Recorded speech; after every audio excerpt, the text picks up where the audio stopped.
जय माताजी मित्रों, मारी चेनल ममतानी रसोई में तमारुं स्वागत है। आज हूँ तमारी साथे शेर करीश शियाळा में बनती काटलू पाकनी रेसिपी, जे खास बहनों माटे बनाववामां आवे छे। ज्यारे बहनोने सुवावड़ पछी आ वानगी खास करीने आपवामां आवे छे। आ वानगी शियाळा में खावाथी पेटनी चरबी, कमरनी चरबी दूर थाय छे अने पाचन क्रिया मजबूत थई हाडकां पण मजबूत थाय छे। तो आ काटलू पाक बनाववाना मेन इंग्रेडियंट्स है सवा, जे आपणे 2 चमची जेटला लीधा छे। तो हवे आपणे आ सवाने शेकवाना छे। गैस पर आपणे एक जाडा तळियावाળી कढ़ाईने गरम करवा राखी छे। तो तेनी अंदर आपणे 2 चमची जे सवा लीधा छे ते अंदर लई लईशुं अने हवे आपणे गैसनी फ्लेम एकदम स्लो करी दईशुं। हवे आपणे आ सवाने सारी रीते शेकवाना छे। ज्यां सुधी शेकवाने एकदम सरस सुगंध न आवे त्यां सुधी तेने आपणे शेकीशुं। आ काटलू पाक खावाथी बहनोने ज्यारे पीरियडना समय पेटुमां जे दुखावो थतो होय छे तेमां खूब ज वधारे राहत थाय छे अने साथे आपणुं गर्भाशय पण मजबूत थाय छे। तो आपणा आ सवा सारी रीते शेकाई अने फूटवा लाग्या छे अने तेनी सुगंध पण खूब ज सरस आवा लागी छे। तो हवे आपणे गैसनी फ्लेમને बंध करी दईशुं अने आ सुवाने थोड़ीवार माटे ठंडा करी लईशुं। शेकेला सवा अपना ठंडा थई गया है। तो हवे आपणे नानो मिक्सर जार लई लईशुं अने आने पीसी अने आपणे तेनो पाउडर तैयार करीशुं। तो आ सवा आपणे जे मुखवासमां उपयोगमां लईए छीए ते छे ते जे आपणे करियाणानी दुकानवाळाने त्यां सारी रीते मळी रहे छे। शेकेला सवानो पाउडर आपणे तैयार करी लीधो छे। तो हवे आपणे तेने एक मोटा वासणनी अंदर काढी लईशुं।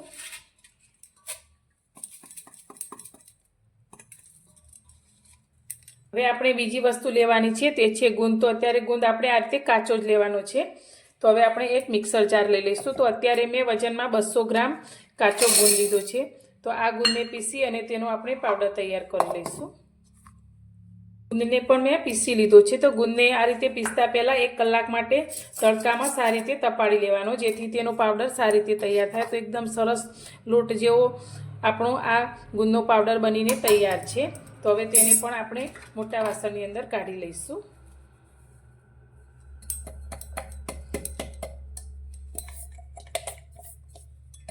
आ रीते काचो गुंद खावाथी हाडकां आपणा एकदम मजबूत थाय छे। अत्यारे मैं 50 ग्राम बदाम लीधी छे। तो तेने पण आपणे पीसी अने अधकचरो भूको करी लईशुं। तो बदाम तमे तमारा टेस्ट प्रमाणे वधारे के ओછી पण लई शको छो। बदामने पण आपणे पीसी लीधी छे। तो तेने पण आपणे मोटा वासणनी अंदर काढी लईशुं।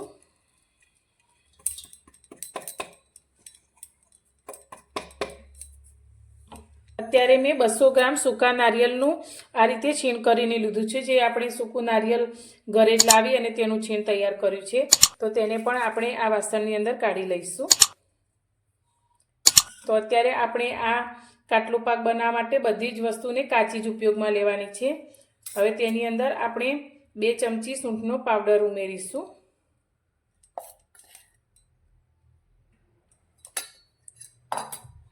हवे आ काटलू पाक बनाववा माटे अत्यारे आपणे जेटलो ज गुंદર लीधो छे तेटला ज प्रमाणमां घी लेवानुं छे। तो घी आपणे घरनुं बनावेલું देशी ज घी लीधुं छे। तो गुंद आपणे 200 ग्राम लीधो छे। तो साथे आपणे घी पण 200 ग्राम लीधुं छे। तमे तमारा टेस्ट प्रमाणे घीनुं प्रमाण थोडुं वधारे पण लई शको छो। बधी ज वस्तुने आपणे आ रीते हाथथी मिक्स करी लईशुं।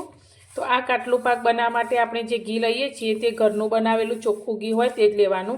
तो આપણો आ बनावेलो काटलू पाक 3 થી 4 મહિના સુધી सारो रहे छे अने तेना गुण पण आपणे सारी रीते मळी रहे छे।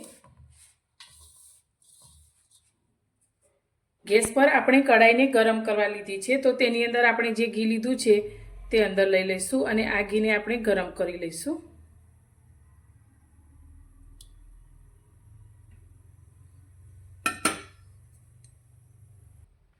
घी आपणું गरम थई गयुं छे। तो गैसनी फ्लेम आपणे एकदम स्लो करी दईशुं। अत्यारे मैं गोळ लीधो छे। तो गोळ अत्यारे मैं 250 ग्राम जेटलो लीधो छे। तमे तमारा टेस्ट प्रमाणे थोड़ो वधारे के ओछो पण लई शको छो। हवे आपणे आ गोळने घीनी साथे सारी रीते मिक्स करीशुं। तो गोळने आपणे पहेलाथी एकदम झीणो करीने लेवानो। तो आनो आपणे कोई पायो ना थाय ते रीते खाली गोळ आपणो घीनी साथे सारी रीते ओगળી जाए तेटलो ज गरम करवानी छे। तो गैसनी फ्लेम आपणे अत्यारे बंध करी दईशुं अने गरम घीनी साथे आ गोळने आपणे आ रीते ओगाળી लईशुं।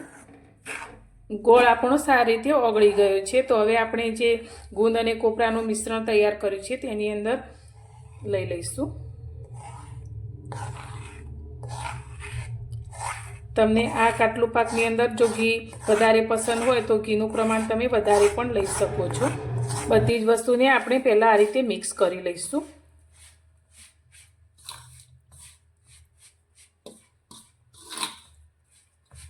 હવે તેને આપણે હાથથી મિક્સ કરીશું। તો થોડું ઉફાળું ગરમ હોય ત્યારે જ આપણે તેને સારી રીતે મિક્સ કરી લેવાનું। તો તમે આના લાડુ પણ વાળી શકો અથવા તો તેને તમે થાળીમાં ઠારી અને તેના પીસ પણ બનાવી શકો છો। તો આપણો આ કાટલું પાક એટલો સ્વાદિષ્ટ બને છે કે તમે દિવસમાં 500 ગ્રામ તો એમ જ ખાઈ જશો। તો સુવાવડ પછી બહેનોને તમારે આ કાટલું પાક 5 થી 6 કિલો જેટલો ખવડાવવો જોઈએ। આ ખાવાથી આપણને ખૂબ જ વધારે ફાયદો થાય છે। તો આપણે આ રીતે બધી જ વસ્તુને હાથથી મિક્સ કરી લેવાની છે। તો આપણે ઘી ગોળને બહુ વધારે પડતા ગરમ નથી કર્યા, જેથી આપણે આ રીતે તેને હાથથી પણ સારી રીતે મિક્સ કરી શકીએ છીએ।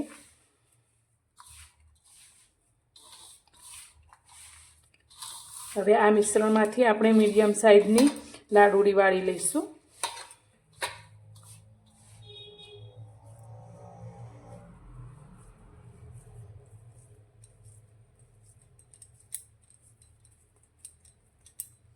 આ રીતે આપણે બધી જ લાડુળી વાળીને તૈયાર કરીશું।